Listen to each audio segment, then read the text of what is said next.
The final regulation, or rule really, is to remember that there is an individual element of the presentation, and that requires an individual statement which goes in the appendices and won't count towards the 6,000 word count.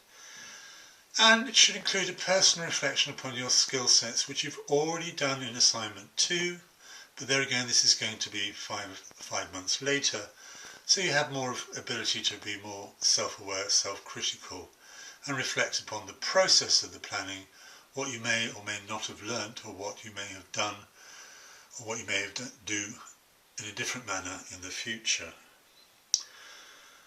Look at how the group dynamics worked. We looked at how squiggles, triangles and squares, etc. may or may not work together in terms of task attribution, but how did you work together as a pair? A lot of you are friends, which can be difficult. Were there any dynamics? Did you learn, would you go into business with a friend in future? Because it may well come down the track. Some of your businesses are very interesting and worth nicking by unscrupulous people, obviously, but there are some very good ideas. But could you work with a friend? Reflect upon that. And if you could, how would you have the work face, the home face, the play face? How would you manage the multiple selves and the concept and the balance of work and life? And all those issues. So a personal statement is important, must be there in the appendices. Also, quite important, have a go at writing a CV as of May 2015.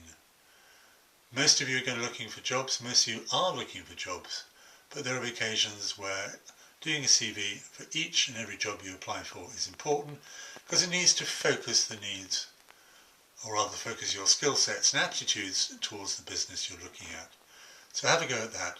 So your skill sets, basically individual statement and a CV in the appendices, doesn't count towards the overall word limit, but it's important that you do it.